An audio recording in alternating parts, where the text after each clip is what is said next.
अरे बाबा मित्र, काय कंडिशन आहे ना. तुम्ही बघता इथं रस्त्यांची कंडिशन बघा, म्हणजे अक्षरशः रस्ताच गायब झालेला आहे मित्रांनो. अशी कंडिशन ह्या भागामध्ये आपल्याला बघायला मिळालेली आहे. एक सगळ्यात मोठा हॉटस्पॉट आहे, तुम्ही आता पुढे बघत असालच. म्हणजे पूर्णपणे मित्रांनो अगदी या रस्त्याची चाळण झालेली आहे. जी कडा आहे ना मित्रांनो, तिकडून पूर्णपणे फक्त रस्ता चांगला उरला आहे. बाकी जर तुम्ही बघाल तर पूर्ण अगदी हा जो रस्ता आहे तो डॅमेज झालेला आहे बघा. आता गाडी मित्रांनो तुम्हाला मी गणपतीच्या बरोबर एक 10 ते 15 दिवस आधी मित्रांनो मी तुम्हाला देणार आहे परशुराम घाटाची अपडेट. त्यामुळे जर असे कट वगैरे मारायला जाल, खड्डे चुकवायला, आणि जर खडीवरून जर टायर सरकला तर तुम्ही डायरेक्टली स्लिप होऊ शकता. त्याच्यामुळे नमस्कार मित्रांनो, मी विनायक भाई तुम्हा सर्वांचं पुन्हा एकदा स्वागत करते आपल्या हक्काच्या मराठमोळ्या यूट्यूब चॅनलमध्ये. मित्रांनो आता आपण आहोत गुहागर चिपळूण रोडवरती, आणि ह्या रोडवर देखील मित्रांनो काय काय पॅच असे आहेत ना ज्यांची अवस्था आता भयंकर डेंजर झालेली आहे. तुम्हाला मी पुढे व्हिडिओमध्ये दाखवतो, तर व्हिडिओ शेवटपर्यंत नक्की बघा. कारण काय ना मित्रांनो, ह्या ज्या काही गोष्टी आहेत ते तुम्हाला देखील माहिती असणं फार जास्त गरजेचं आहे. सो चला आजची जी व्हिडिओ आहे त्याला आपण सुरुवात करूया. तर मित्रांनो हा आहे आपला गणेश खिंडीचा पॅच. आपण गणेश खिंडीपासूनच अपडेट पुढे चालू करतोय. तर हा एक मित्रांनो गणेश खिंडीचा सगळ्यात मोठा टन आहे. तिकडे बघू शकता तुम्ही, म्हणजे इकडे तर थोडेफार असे खड्डे पडलेले आहेतच, आणि हा समोर आहे आपला चेकपोस्ट. सो ह्या भागातून आता आपण पुढे म्हणजे चिपळूणपर्यंत आपण अपडेट देतो, कारण इथून मागे रोड तर खूप चांगला आहेच. तर म्हटलं इथून जी रोडची काय कंडिशन झाली ती तुम्हाला आता मी व्हिडिओच्या माध्यमातून दाखवतो.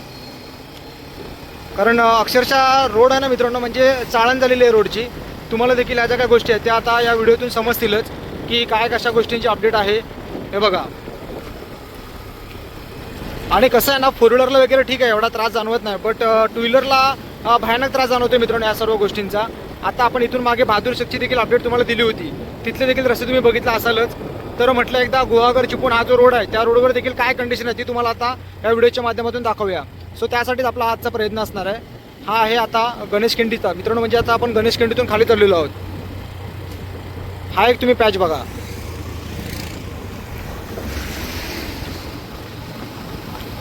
आणि कसं झालंय, खड्डे पडले ते पडलेत, परंतु ती जी खड्ड्यातली खडी आहे ती पूर्णपणे बाहेर आल्यामुळे काय होते, गाडी आपली कधीही स्लिप होऊ शकते.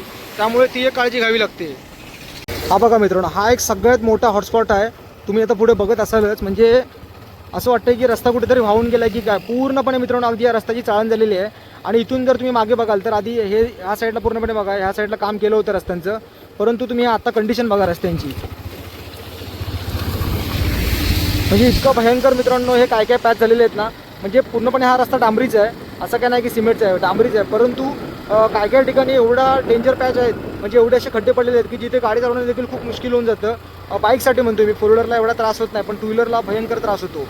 आणि तुम्ही जर बघाल तर रामपूरच्या पुढे पूर्णपणे मित्रांनो कॉन्क्रीटचा रस्ता आहे, त्यामुळे पुढे तर काय रस्ता पूर्णपणे प्लेन आहे, त्यात काही इश्यू नाहीच आहे. परंतु गणेश खिंडीच्या मागे ते अगदी मग उत्तरपर्यंत काय काय ठिकाणी भयंकर डेंजर कंडिशन आहे, जी तुम्ही आता बघता आहातच. मी तुम्हाला मेन हॉटस्पॉट दाखवणार आहे ज्या ठिकाणी रस्त्यांची कंडिशन खूप डेंजर झालेली आहे, जेणेकरून जर तुम्ही कधी या रोडने प्रवास कराल तर तुमच्या लक्षात येईल. आता हा जो पॅच आहे ह्या पॅचवर तुम्हाला पूर्णपणे क्लिअर आहे, काय विषय नाही. परत पुढे स्टॉप आहे त्या ठिकाणी तुम्हाला थोडेफार खड्डे बघायला मिळतील.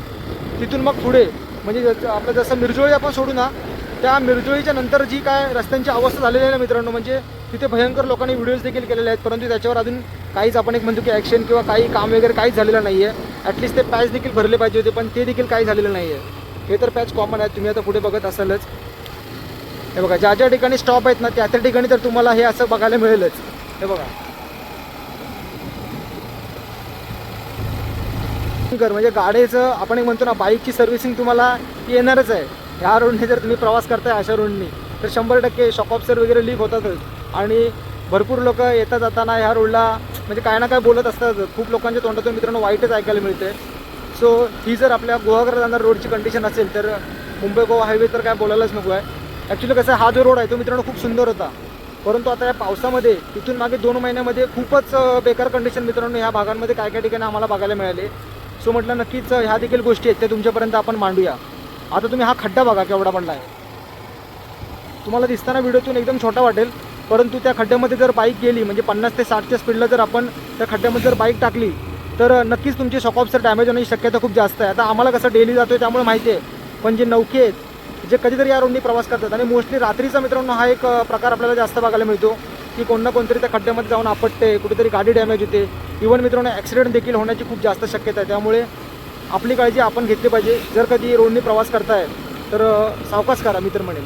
चला, हा तर पॅच आता पूर्णपणे क्लिअर आहे. आता जो काय एकदम आपण एक म्हणतो ना ठराविक स्पॉट आहे तो तुम्हाला मिरजोळीच्या पुढे दाखवतो. आणि अजून एक गोष्ट अशी आहे की तुम्हाला तर माहिती आहे की आपण ह्या सर्व जे काही रस्ते आहेत त्यांचे मित्रांनो अपडेट आपण वारंवार देत असतोच. परंतु कसं आहे की मला बऱ्याच ठिकाणी मेसेज येतात की दादा हा देखील स्पॉट दाखव, तो देखील स्पॉट दाखव. कसं आहे आपण ट्रॅव्हलिंग क्षेत्रामध्ये मित्रांनो बऱ्याच साऱ्या गोष्टी दाखवत असतो, परंतु ह्या देखील गोष्टी फार जास्त गरजेच्या आहेत. कारण आपण ह्याच रोडने प्रवास करत असतो, त्यामुळे आपले जे कोणी सबस्क्रायबर्स आहेत त्यांना ह्या पण गोष्टी कळायला पाहिजे की आपल्या भागामध्ये जिथे म्हणजे आपण पकडून चला, आता मी कोकणात चिपळूणमध्ये राहतो, तर चिपळूणमध्ये रस्त्यांची कंडिशन काय आहे किंवा काय बदल झालेत ते देखील दाखवणं मित्रांनो फार जास्त गरजेचं आहे. जेणेकरून काय आहे की ज्यावेळेला आपले जे सबस्क्रायबर्स आहेत ते ह्या रोडने ज्यावेळेला प्रवास करतील त्यावेळेला त्यांना ह्या सगळ्या गोष्टी उपयुक्त ठरतात. त्यामुळेच माझा हा प्रयत्न असतो की हे जे काही सर्व चाललं आहे ते तुम्हाला देखील कळणं फार जास्त गरजेचं आहे. आता परशुराम घाटाची देखील अपडेट मी तुम्हाला वारंवार देत असतो, परंतु अजून मी दिलेली नाही आहे. ही अपडेट मित्रांनो तुम्हाला मी गणपतीच्या बरोबर एक पकडून चला एक 10 ते 15 दिवस आधी मित्रांनो मी तुम्हाला देणार आहे परशुराम घाटाची अपडेट. त्यामुळे आता काय देत नाही, त्यावेळेला आपण ती अपडेट देऊ. आता कसं आहे हा पण जो पॅच आहे हा पॅचची व्हिडिओ देखील आपले बरेचसे मित्र आहेत त्यांनी सांगितलं होतं की दादा आपला जो गुहागर चिपळूण रोड आहे तो देखील एकदा दाखव, कारण त्या पॅचला देखील भयंकर सध्या खड्डे पडलेले आहेत. जेणेकरून तुझ्या काय व्हिडिओतून हेल्प झाली तर झाली. सो चला मित्रांनो तो देखील पॅच आता आपण पुढे बघणार आहोत. सो अशा काही गोष्टी आहेत ज्या मी तुम्हाला वारंवार सांगत असतो, त्यामुळेच म्हटलं आज देखील ही जी व्हिडिओ आहे ती करूया. आता आपण पोहोचलो आहोत कोंडे या ठिकाणी. हा आहे मित्रांनो कोंडेचा स्टॉप आहे. या ठिकाणी बस वगैरे लागतात आणि एकदा इकडे देखील तुम्ही पूर्णपणे रस्त्यांची कंडिशन बघू शकता. म्हणजे तो तिकडचा पॅच आहे, तिकडची जी कडा आहे ना मित्रांनो तिकडून पूर्णपणे फक्त रस्ता चांगला उरला आहे. बाकी जर तुम्ही बघाल तर पूर्ण अगदी हा जो रस्ता आहे तो डॅमेज झालेला आहे. बघा आता गाडी किती स्लो येतील बघा, पूर्ण जो रस्ता आहे ना तो डॅमेज झालेला आहे त्या ठिकाणी. सो इथूनच रस्त्याची पूर्ण बरबादी व्हायला सुरुवात झालेली आहे, ती अगदी मग पुढे उक्ताडपर्यंत.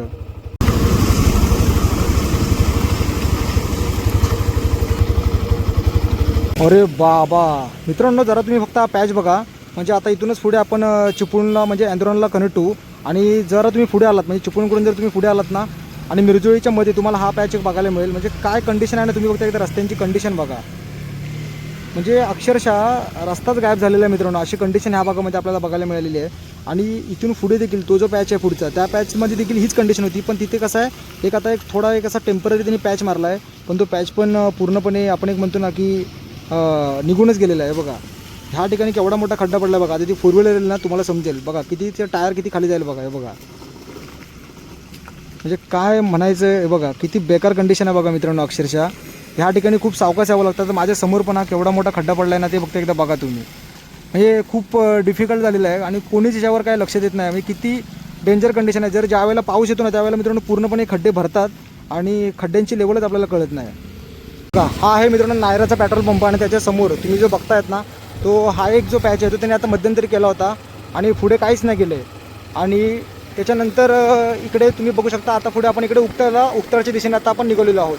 म्हणजे या क्वालिटी बेकरीच्या पुढे जर तुम्ही ज्या वेळेला याल त्यावेळेला तुम्हाला म्हणजे बघायला मिळेल की तो जो पॅच आहे जो तुम्ही आता मगाशी बघितलात अक्षरशः भयानक पॅच आहे. त्या ठिकाणी मित्रांनो म्हणजे इथून मागे मला वाटतं 1 ते 2 आठवडे झाले असतील, 2 ते 3 ॲक्सिडेंट झालेले आहेत आणि खूप क्रिटिकल ॲक्सिडेंट त्या ठिकाणी झालेले आहेत. एक तर माझ्या डोळ्यासमोर झालेला आहे, म्हणजे ते बिचारे काका पडले. पण त्यांना काय बॅलन्सच काय होतं आहे मित्रांनो, खड्डे आपण जे म्हणतो ना खड्डे चुकवण्याच्या नादात माणसाचा बॅलन्स जातो आणि माणूस पडतो. पण करणार तरी काय, ऑब्वियस आहे प्रत्येकजण खड्डे चुकवायला जातो आणि त्याच्यामुळे बॅलन्स जाऊन ॲक्सिडेंट वगैरे होतात. किंवा मग खड्डे चुकवण्याच्या नादात आपण आपला जो पॅच आहे तो सोडून मग दुसऱ्याच्या पॅचमध्ये जातो. म्हणजे इवन म्हणजे दुसऱ्या भागामध्ये आपण जातो आणि समोरून गाड्या वगैरे येतात. सो त्याच्यामुळे ह्या ज्या काही गोष्टी आहेत त्या आपल्याला बघायला मिळतात आणि मग त्या घडतात ॲक्सिडेंट वगैरे. सो त्यावर आता एकच ऑप्शन आहे, ॲटलिस्ट त्या ठिकाणी पॅच तरी मारला गेला पाहिजे, कारण खूप भयानक परिस्थिती झालेली आहे. आता तर गणपती पण नाही आहेत, अजून गणपतीला 1 महिना बाकी आहे. गणपतीला काय मित्रांनो ह्या रोडला भयानक गाड्या असतात, कारण तुम्ही जर बघाल तर गुहागर साईडला जाणारे पब्लिक खूप जास्त आहे. त्यावेळेला तर रस्त्याची कंडिशन अजून भयानक होणार आहे. त्यामुळे लवकरात लवकर काय ना काहीतरी त्याच्यावर उपाय शोधला पाहिजे असं मला तरी वैयक्तिक वाटतं आहे. आता बघा आपण उक्ताड या ठिकाणी येऊन पोचलेलो आहोत. तुम्ही जर असे कट वगैरे मारायला जाल खड्डे चुकवायला आणि जर खडीवरून जर टायर सरकला तर तुम्ही डायरेक्टली स्लिप होऊ शकता. त्याच्यामुळे मित्रांनो तसलं काय करू नका. भले गाडी थोडी खड्ड्यात गेली तरी चालेल, बट सावकाश तुम्ही सध्या तरी मित्र म्हणून प्रवास करा. आता हे तुम्हाला मी डेमो दाखवलेत, असे बरेच सारे पॅचेस मित्रांनो सध्या चिपळूणमध्ये आहेत. बट कसं आहे चिपळूण गुहागर रोड आहे आपला, तो दाखवणं फार जास्त गरजेचं आहे. त्यामुळे मी तुम्हाला तो एक पॅच आहे तो दाखवला, परंतु अशा बऱ्याच साऱ्या गोष्टी अजून भरपूर ठिकाणी आहेत. आता बघा आपण आता लागलेलो आहोत, हा आपला उक्ताडचा रोड आहे. म्हणजे हाच रोड तुम्ही पुढे कंटिन्यू केलात की डायरेक्टली फरशीला जाईल आणि मग फरशीकडून जर तुम्ही लेफ्ट मारलात की तुम्ही डायरेक्टली मग मुंबई गोवा हायवेला कनेक्टेड व्हाल. सो चला मित्रांनो जास्त काय बोलत नाही, आता इथून पुढे तर काय रोड चांगलाच आहे, तुम्ही आता समोर बघत आहातच. त्यामुळे आजच्या व्हिडिओमध्ये मित्रांनो ह्या सर्व ज्या काही गोष्टी आहेत त्या मी तुम्हाला दाखवण्याचा प्रयत्न केलेला आहे. या सर्व गोष्टींवर तुमचं काय मत आहे कमेंट करून नक्की कळवा. तर मित्रांनो, तुम्ही तर बघितलं असालच की आजच्या व्हिडिओमध्ये आपण आपला जो गुहागर चिपळूण बायपास रोड आहे त्याची मी तुम्हाला अपडेट देण्याचा प्रयत्न केलेला आहे. रस्त्यांची कंडिशन तुम्ही तर बघताय, आता काय बोलायचं आणि काय नाही अशी कंडिशन आहे. एनिवे चला, तुमचं काय मत आहे मित्रांनो मला कमेंट करून नक्की कळवा. कारण काय ना, ह्या सर्व ज्या गोष्टी आहेत ते दाखवणं फार जास्त गरजेचं आहे. आय नो की आपण एक ट्रॅव्हल कंटेंट क्रिएटर आहोत, परंतु ह्या पण गोष्टी दाखवणं गरजेचं आहे. सो त्यामुळेच आपण ह्या सर्व गोष्टी दाखवत असतो. एकंदरीत तुमचं काय मत आहे मित्रांनो कमेंट करून नक्की कळवा मला. भेटूया कोकणातल्या अशाच एका नवीन व्हिडिओमध्ये. तोपर्यंत काळजी घ्या.